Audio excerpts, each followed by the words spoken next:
Hi friends, welcome to Telugu defence news. India ఇంతకుముందు 36 రఫాల్ జెట్స్ని కొన్నట్టే ఇప్పుడు F-35 జెట్స్ని కూడా తక్కువ సంఖ్యలో గవర్నమెంట్ డీల్లో కొనొచ్చని మీడియా రిపోర్ట్స్ చెప్తున్నాయి. ట్రంప్ ఇచ్చిన ఆఫర్పై ఇంట్రెస్ట్ చూపిస్తుంది. AMCAకి ముందు ఒక స్టాప్ గ్యాప్ మెజర్గా కొన్నింటిని కొంటుందని చెప్తున్నారు. అంతేకాదు మీడియా రిపోర్ట్స్ ఈ డీల్ జరిగితే కొన్ని కఠినమైన ప్రోటోకాల్స్ కూడా ఉండబోతున్నాయి అంటున్నాయి. ఎందుకంటే F-35ని ఒక హై ఎండ్ టెక్నాలజీగా ప్రపంచంలో ఉన్న మోస్ట్ అడ్వాన్స్డ్ మిలిటరీ వెపన్స్లో ఒకటిగా చెప్తున్నారు. కాబట్టి అమెరికా ఈ టెక్నాలజీ లీక్ అవ్వకుండా చాలా జాగ్రత్త పడుతుంది. ఎంత జాగ్రత్త అంటే ఉదాహరణకి సౌత్ చైనా సీలో ఒక ఎయిర్క్రాఫ్ట్ క్యారియర్ నుండి టేకాఫ్ చేసుకొని సముద్రంలో క్రాష్ అవగా అది చైనాకి చిక్కుతుందేమోనని భయపడి కొన్ని టీంలతో సముద్రం అడుగున ఉన్న జెట్ని కూడా తిరిగి రికవర్ చేసుకుంది. అలానే ఈ జెట్ని వేరే దేశాలకి అమ్మేటప్పుడు చాలా జాగ్రత్తగా ఆలోచిస్తుంది. ఇప్పటిదాకా అమెరికా పూర్తిగా తన సైడు ఉన్న వాళ్ళకే ఈ జెట్స్ని అమ్మింది. నేటో దేశాలు కానీ, జపాన్, సౌత్ కొరియా, ఆస్ట్రేలియా ఇలాంటి దేశాలకి రష్యా, ఇరాన్, చైనా లాంటి దేశాలతో సంబంధాలు లేవు, శత్రువులుగానే చూస్తాయి. కానీ ఇండియా కేసు మాత్రానికి వేరే. రష్యాతో క్లోజ్ రిలేషన్ ఉంది. రెండు దేశాల మధ్య తరచూ మిలిటరీ ఎక్సర్సైజులు జరుగుతూ రష్యన్ మిలిటరీ వస్తూ ఉంటుంది. అలా ఫారెన్ మిలిటరీ సోల్జర్స్ ఎవరూ కూడా F-35 దగ్గరికి వెళ్ళకూడదు. కాబట్టి F-35 జెట్స్ని అమ్మితే ఈ జెట్స్ని అమెరికా ఎప్పటికప్పుడు మానిటర్ చేస్తూ ఉంటుందని చెప్తున్నారు. మరి టర్కీ లాగానే ఇండియాలో కూడా S-400 ఉంది. ఇండియాకి అమ్ముతున్నప్పుడు ఎలాంటి రూల్స్ పెడతారో క్లియర్ కాలేదు. ఒక దేశం S-400, F-35 లాంటి రెండు టాప్ నాచ్ వెపన్స్ని వాడడం ఇంపాసిబుల్ అనుకున్న టైంలో ట్రంప్ అమ్మాలనే సంచలన నిర్ణయం తీసుకున్నాడు. Su-57 డీల్ని ఆపడానికి అమెరికాకి ఇంకో ఆప్షన్ కూడా లేదని తెలిసింది. అయితే ఇందులో కఠినమైన రూల్స్ ఉంటాయనే ఎక్స్పెక్టేషన్స్ మధ్య త్వరలో ఈ F-35 డీల్ గురించి చర్చలు మొదలవబోతున్నాయి. అయితే వీటిని కొనాలా లేదా అని ఇంకా ఫైనల్ డెసిషన్ అయితే తీసుకోలేదు. చర్చల్లో అమెరికా చెప్పే ప్రైస్, కండిషన్స్ మీద ఈ డీల్ ఆధారపడి ఉంటుంది. అయితే ఇండియా రఫాల్ టైప్లో మరలా గౌట్ టు గౌట్ డీల్ని ప్రిఫర్ చేస్తుందని చెప్తున్నారు. గౌట్ టు గౌట్ డీల్ అంటే విదేశాల నుండి మిలిటరీ వెపన్స్ని లేదా ఎక్విప్మెంట్ని కొనేటప్పుడు రెండు మెథడ్స్లో జరుగుతుంటాయి. First open tender, example MRFA. మాకు ఈ కేటగిరీ ఫైటర్ జెట్స్ కావాలి, ఇంట్రెస్ట్ ఉన్న వాళ్ళు మీ ఆఫర్స్తో రండని ఆ ఫీల్డ్లో ఉన్న అన్ని కంపెనీలకి ఒక ఇన్విటేషన్ లెటర్ని పంపింది. అమెరికా, రష్యా, యూరప్ దేశాల నుండి కంపెనీలు వాళ్ళ ఆఫర్స్తో వచ్చాయి. వీటిని చెక్ చేసి ఏవైతే ఇండియన్ ఎయిర్ ఫోర్స్ అవసరాలకి సూట్ అవుతాయో వాటిని క్వాలిఫై చేస్తుంది. తర్వాత క్వాలిఫై అయిన వాటిలో ఎవరు తక్కువ ప్రైస్కి బిడ్ వేస్తే వాళ్ళు విన్ అవుతారు. ఇలా కాంపిటీషన్ వల్ల కొనే వాళ్ళకి లెవరేజ్ అంటే పవర్ ఉంటుంది. అమ్మేవాళ్ళు విన్ అవ్వడం కోసం వీలైనంత తక్కువ ప్రైస్కి ఆఫర్ చేస్తారు. ఇలా బెస్ట్ ప్రైస్ కోసమే ఈ టెండర్ మెథడ్.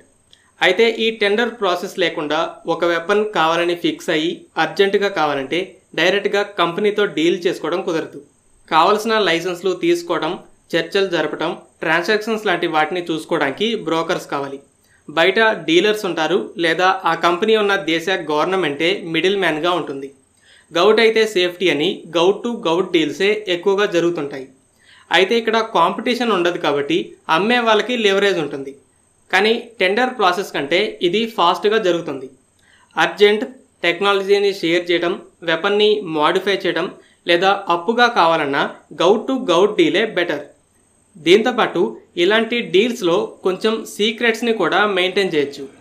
ఎగ్జాంపుల్, ఇండియా రఫాల్ జెట్స్ని కొన్నప్పుడు ఆ డీల్లో అప్గ్రేడ్స్ ఉన్నట్టు బయటికి తెలియదు. కానీ కాంగ్రెస్ అంతా ఎక్కువ ప్రైస్ పెట్టి ఎలా కొన్నారు, ఇందులో స్కామ్ ఉందని కేసు వేసింది.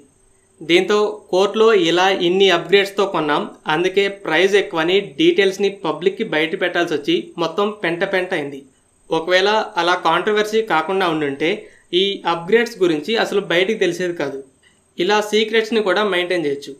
అయితే ఇప్పుడు ట్రంప్ డైరెక్ట్గా F-35ని అమ్మడానికి సిద్ధంగా ఉన్నామని గౌట్ టు గౌట్ డీల్ కోసం ఇండియాని ఇన్వైట్ చేశాడు. ఇండియన్ ఎయిర్ ఫోర్స్ కానీ, గవర్నమెంట్ కానీ ఇప్పటిదాకా విదేశాల నుండి 5th జనరేషన్ జెట్స్ని కొనకూడదు, AMCA మీదే ఫోకస్ చేయాలని అనుకున్నాయి.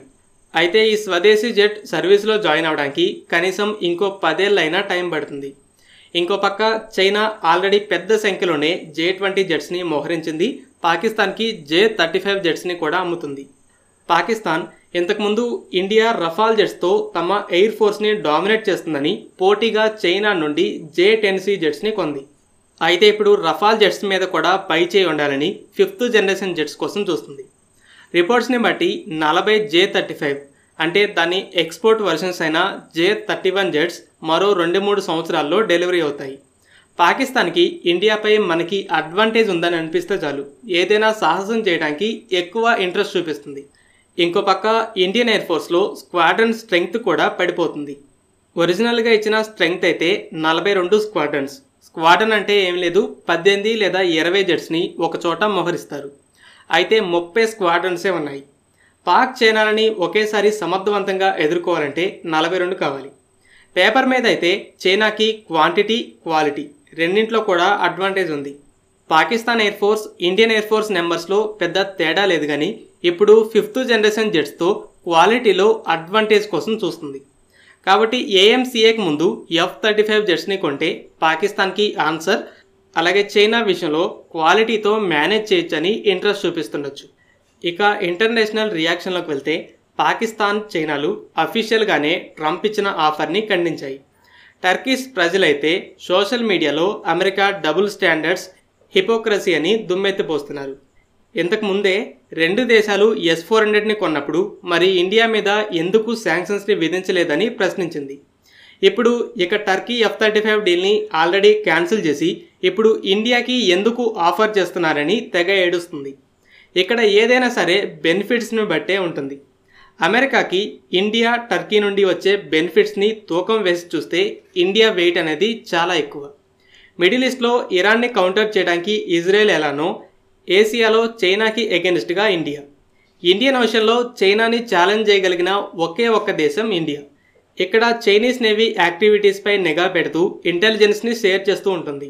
అలాగే ట్రేడ్ పరంగా కూడా చాలా ఇంపార్టెంట్. ఈ F-35 ఆఫర్ వెనుక 2 కారణాలు ఉన్నాయి. చైనా శత్రువుకి అడ్వాన్స్డ్ వెపన్స్ నమ్మి ఏసియాలో చైనా డామినెన్స్ని కంట్రోల్ చేయాలి. ఇంకోటి ఇండియాని రష్యన్ వెపన్స్ని కొనకుండా స్టాప్ చేయాలని ఎప్పటి నుండో చూస్తుంది. ఇండియా కూడా ఎవరి ఒత్తిడికి లొంగకుండానే అచ్చం ఒక దేశం మీదే ఆధారపడకూడదని వెస్టర్న్ కంట్రీస్ నుండి కూడా వెపన్స్ని కొంటుంది. అయితే ఇప్పుడున్న సిచ్యువేషన్లో మరలా రష్యా నుండే Su-57ని కొనొచ్చని దానికి కౌంటర్గా ఈ ఆఫర్ ఇచ్చింది. కానీ టర్కీ ఒక్క నేటో మెంబర్ అని తప్పితే ఆ దేశం నుండి పెద్దగా బెనిఫిట్స్ ఉండవు. అసలు టర్కీని వరస్ట్ నేటో మెంబర్, నేటో దేశాలతో ఐకమత్యంగా ఉండదని చెప్తుంటారు. మిగిలిన దేశాల్లో యుక్రెయిన్ విషయంలో రష్యాపై శాంక్షన్స్ని విధించలేదు.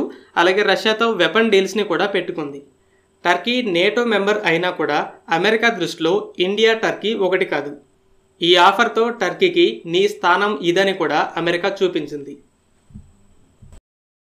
ఫ్రెండ్స్, ఈ వీడియో మీకు నచ్చినట్లయితే లైక్ చేయండి.